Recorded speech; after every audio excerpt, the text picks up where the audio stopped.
It's me, April, and I am here to do another object lesson. And this one's one of my favorite. I'll probably say it about all of them, but I really do love this one because it's something that in my own spiritual journey I just happened on without being taught really about inner child work. And so I just, the knowing in yourself, the path that you need to do for your journey. And so when I came across this, doing inner child and learning to reparent the inner child within you, right? I created this object lesson because it helped me. I'm learned through object lessons. I'm very tactile. I got to see it. I got to hear it, and all the things, right? So I found this American Girl, and she is my representative of my inner child. And so she's actually an American Girl doll, and on that site, what I found, and it was before all the dolls started coming out, so there's so many, to choose from. But back when I started this, the only thing that I could really find was an American Girl doll because I wanted something to represent when I was a little bit older and, had some specific traumas in my life that I wanted to connect to. So I didn't really want a baby doll. I wanted, more of a young child. So on their site, you could create one to look like you or whoever you wanted the doll to look like. And so I created one for me, and my husband created one for him. Aren't they so cute? And so I had to work with mine. But so you can create all different kinds, and so they have different categories like the eyes, the color of the eyes, which mine are kind of like a blue. I have a blue gray. The hair, different styles, your skin tones, different colors and things like that. And of course you can pick out their clothes. And also she is one that I created, and I use her because as you see children, I just really believe we're supposed to be childlike with that innocence, the curiosity, the wonder. They're quick to forgive, they're kind. And so when you see a child with a doll, a baby, doesn't matter, they're very gentle with the doll, right? You don't see them hurting the doll unless they've been exposed themselves to abuse. But most of the times, a very innocent child would be kind to the doll. And so what's interesting that I found in my journey is that I was very kind when I would, look at the doll that represented me, and I could talk kind to her because a lot of times I just repeated the words and the events that I experienced, and as an adult beat up the little child within me. Just shut up, and we're over this, and pull up your big girl panties and move on. And so it helped me to reconnect with that inner child within me. And so she helped me to show kindness to myself. Because a lot of times we think, well, I'm showing myself love and kindness by doing things for me, by having a spa day, for spending money on things for the outside gratification instead of inner work. So what does it look like to show kindness internally to yourself, to show love, to show kindness, to show nurture? And so this is how I started. And so it helped me in different events in my life, from all different areas in my life, from home to neighborhood kids, to school, to sports, to different things. You're always told to be good, and you got to work hard and be quiet and just be strong, get over that. I remember in softball I was hit. I played second base because I'm short, and I didn't have a good arm, so I could throw, not short, sorry, second base, so I could throw from second to first. I don't know, but anyway, I love second base. And so anyway, I got hit, like a line drive hit my eye, and it hurt, and you want to cry and have someone to hold you. And this is, your first league. Now they play t-ball. We didn't have t-ball back in the day, but whenever Pee Wee League was. And so it was like, get back, be strong and get back out there. And I didn't have a lot of time to really, oh my God, that was scary and it hurt and cried, and you got to be strong, right? And so the adults in that situation were trying to help me, to kind of get over it. They probably weren't nurtured and didn't know how to show me nurture, but the little girl in me needed that. And so, what does that look like? What does it look like to connect and help grow up our inner child from these events, hurtful words? What does it look like to show ourselves kindness instead of just get over it? Because she will help, or he will help unlock the keys to your health, wholeness, feeling love, experiencing love and kindness. Because a lot of times we think we need to get that to experience from the outside in. Actually, it's from the inside out, just as kind of backwards here, just as you see behind the wall. That's what I do, inside out, right? So for me, it helped when I would talk to her as I'm talking to myself. Because remember, my brain's wanting to repeat all the negative words, but to her, it was easy for me to speak kind words to her, and the inner child within me helped to internalize that for my little girl, to hear my little girl. So she was kind of the bridge to help me to reconnect to myself, because a lot of times you think, oh, that's ridiculous. And so I have several lessons that I'll do on here as object lessons, but I also do in my group. We do a lot of work with inner child and a lot of work with, as her. She's my helper to a lot of my groups. So I just wanted to introduce her here. And but one thing that I did want to bring up, since she's here with us, is mask that we put on. Because it usually starts as a child that we have these masks, and as an adult we try to get rid of our mask. We all live behind our mask, but I'm just inviting you to be curious about that. What kind of mask did you put on as a child? And you might not even know what the mask was, but you had to do something to protect your little heart. Because can you imagine me screaming at myself? That's very hurtful. And because I want to protect her. And so, you might have been told as a child, you're just too much. You're too much. Because she's got this big personality, or he may have a big personality, and you're just out there and you're living life to the fullest, because that's what children do, right?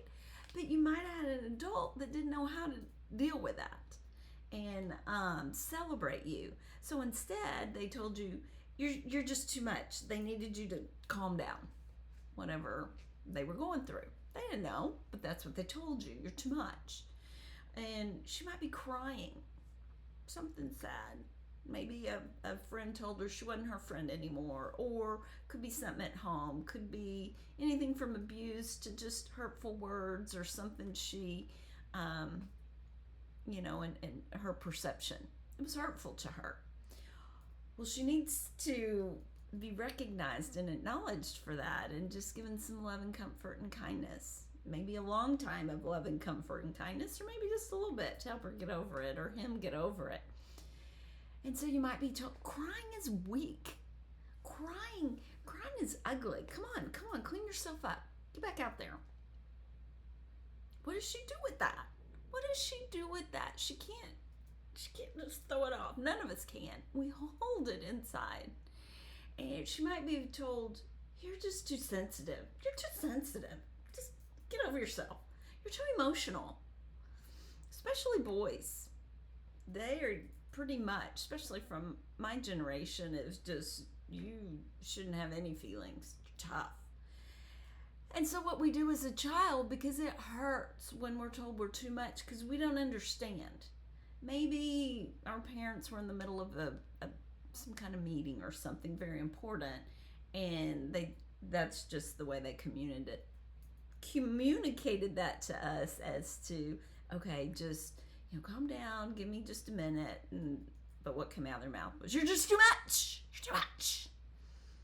She didn't know what to do with that. She's like, oh, they don't like me anymore. They don't love me. And every child wants to please their parent, right? So they want to please their parent and make them happy. So they just kind of shrink back with all these words that are being told them, because they don't know how to express themselves, right? They don't know how to give their feelings and emotions voice. So they hold it inside. And so what do children do? Children are very creative.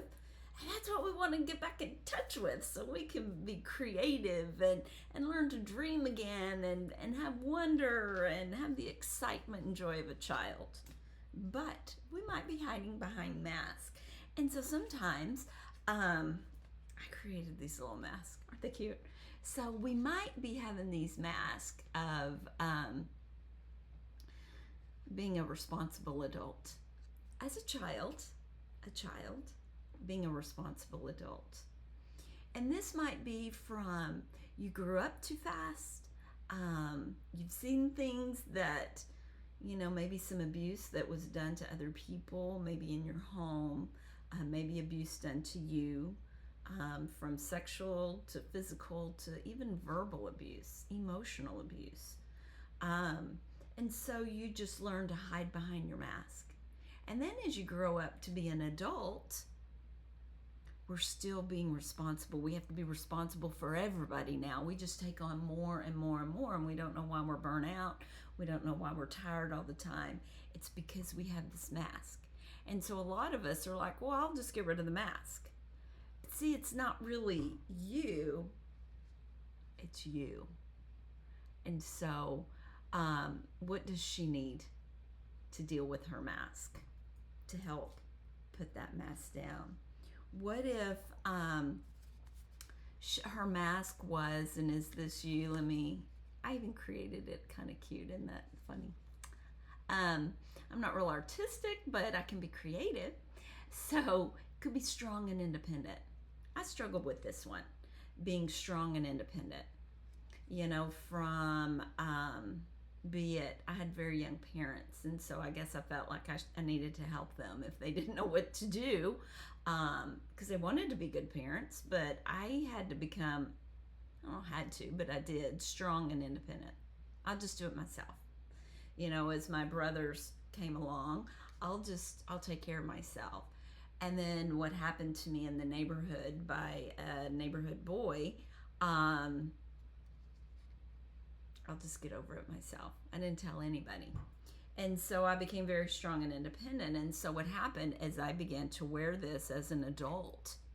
I continued wearing it because I never took time to acknowledge it and see it. So I became this.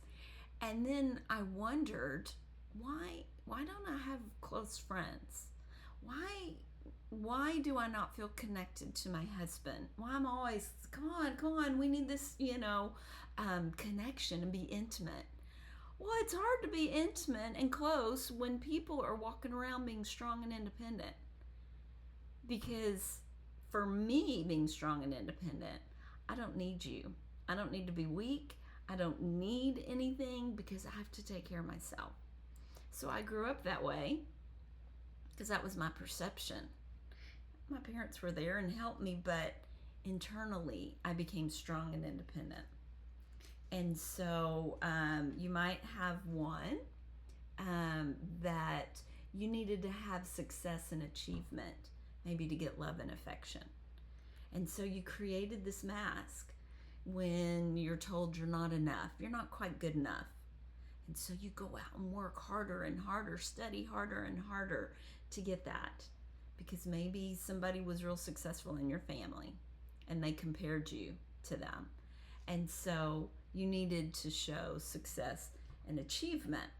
And so when you do that, and then you become an adult, And then you're a right fighter. You have to be right about everything. You have to win at every game. And you're not fun to play with. So that might be you. Or you could become just invulnerable. You show no feelings because maybe you were hurt pretty bad in some kind of abuse or some painful event, and you're like, I'll never feel again, ever. And so you're invulnerable, and so you grow up having this mask. Of course, the mask is bigger, and you work on it, and you add more designs to make it pretty, like the object lesson. The first object lesson we showed was the pretty box, and so you make it pretty so nobody really doesn't bring too much attention. But yet when you're invulnerable and you show no feelings, then your spouse really gets upset. Come on, why aren't you communicating? Why do we not have this connection? I feel so distant from you. And you're like, I'm trying. I'm doing everything possible to make you happy. But when you have this mask of being invulnerable, how do people get through? So you're an island unto yourself. Do you feel like that? Just real alone in an island to yourself? So really, your inner child is just wanting to be recognized. Your inner child just wants to be seen and heard. They don't want to be fixed. They want to be seen. They want to be heard and to know the feelings they had were valid.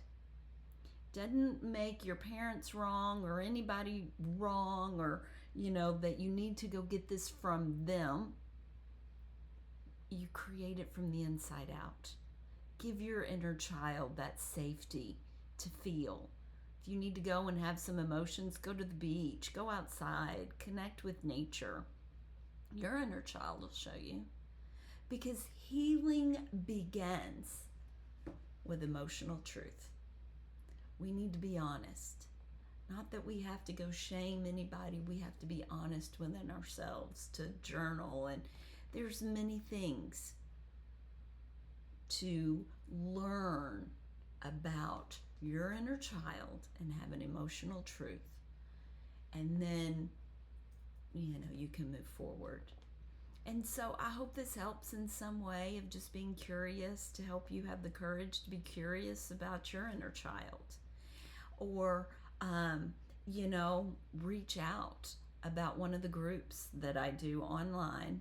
And it's through Zoom, to where we talk about and share and give a safe place for your voice and your feelings to be heard and validated. Maybe you never had that, and I offer that opportunity.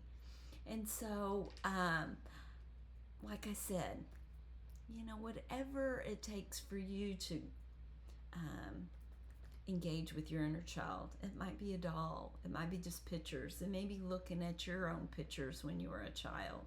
And we'll talk more about other things later. So stay tuned. This is fun. And until our next time, I hope you have a great day and stay curious, my friend. Bye-bye.